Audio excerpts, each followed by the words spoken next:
Now, we were talking about his sense of humor. This man has an odd sense of humor, really off the wall. I'm going to give you a quick story to show you what he did to me one night. We had dinner about a year ago, I guess, at a restaurant out in Malibu called the Beau Rivage. Very nice. As we left that night, I was backing out of the parking lot, and the cat hangs around out there. It's like it's a pet of the restaurant or the owner's cat, and I hear this kind of squeal, and we drove home. This man calls me the next day and says, you know, the owner called me, and you backed over his cat and killed him. I said, oh, my God. I said, I didn't know well, of course, I hadn't. I did, but I didn't know that. So a month passes, and we decide to go back to this restaurant, and I said, I don't know whether I really want to go there, Mike, or maybe they'll be mad at me. He says, no, let's go. So in my sense of humor, I called the owner, and I says, would it be possible tonight at dinner to get a big tray with one of those big covers on it? And I brought this little toy flattened cat to put in there and think, I said, boy, won't this be funny after dinner? Waiter comes with a menu. Here's the menu. And if you look at it and see the printing, I'm not a calligrapher, but I guess it's something like Old English script, right? So I'm reading the menu, and he's sitting across looking at me, and I look, let's see, I have escargot positano, and I see tureen of tabby. That's it. I want you to look at this right here. Tureen. In scallions, tomatoes, cucumber, in 30-weight motor oil. Now I go to and I go right by it. I said, oh, this restaurant gets too fancy, you know. And I go to the next page and I see this one. Pussy Mousse a la Mercedes.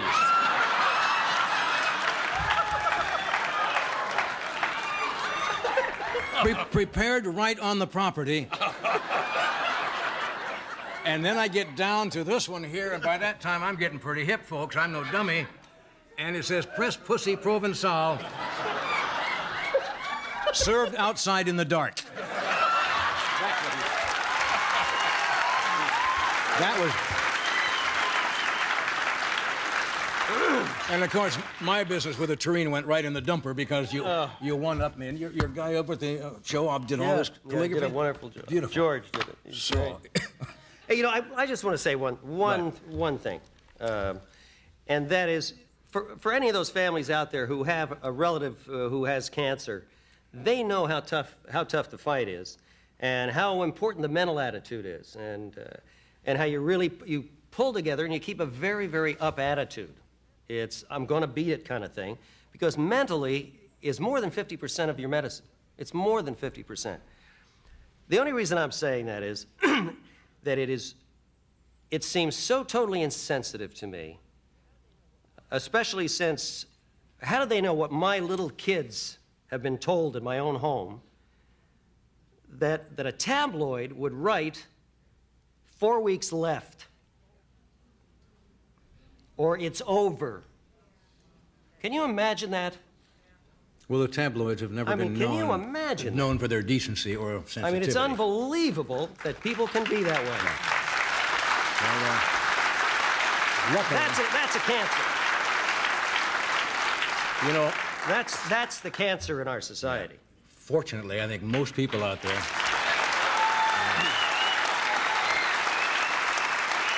I think most people watching with a scintilla of intelligence realize that most of those things, like the Inquirer and the Star and some of the others, are garbage. And the words truth and sensitivity should be. You said our piece. Yeah. Enough of that. Okay, you've got a show, a pilot that's going on, you made for this fall. That's right. Called Us? Called Us. Made it for CBS. I don't get better. It's their second mistake since buying baseball.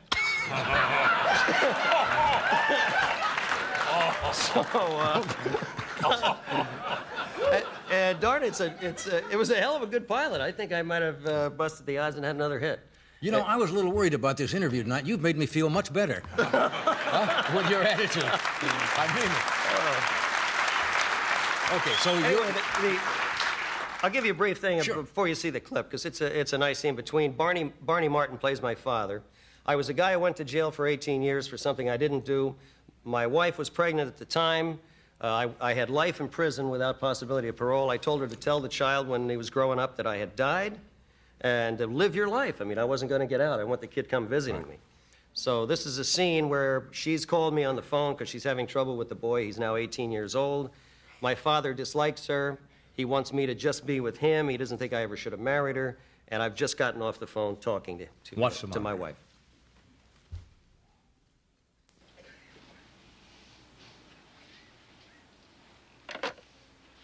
You ready to eat? Yeah. I'll just wash up.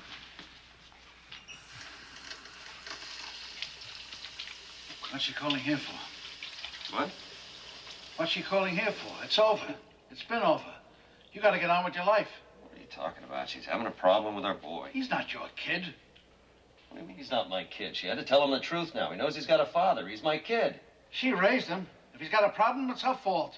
Look, you're just getting started again, Jeff. What do you need her problems Look, just for? drop it, Dad. I don't want to talk to you about it. Oh, sure. Don't listen to your father. What the hell does he know? If you'd listened to me in the first place, you wouldn't have screwed up your life. All right, that's it. I'm out of here. Oh, sure. Run away. Just like when you were a kid. I didn't run away when I was a kid, Dad. You drove me away. There's a difference, you know? I drove you away? I tried to give you good advice. Is that driving you away? You could have gone to college, Jeff. You had the grades. But no, not you. You get a girl pregnant, you gotta marry her. I married Ellen because I loved her. I'd have married her if she couldn't have a kid. What the hell am I doing this for? We had the same stupid argument 19 years ago. 19 years and nothing changes with you. Oh, and with you, something changes, huh? She's gonna dump that kid on your problems and all. You'll see. Dumping the kid on me, huh? You know what books I used to read when I was in prison, Dad? Books about raising kids. And from year one, about how you hold them and look at them and how quick they get to know you. And the terrible twos and the potty training and the first days in school. About their joys and their fears. Then I used to lie in my bunk at night and try to get myself to dream I was doing those things with my kid. Teaching him to swim and how to throw a ball. And you know what, Dad? In my dreams, my kid loved me. Just the same as I love him and his mom.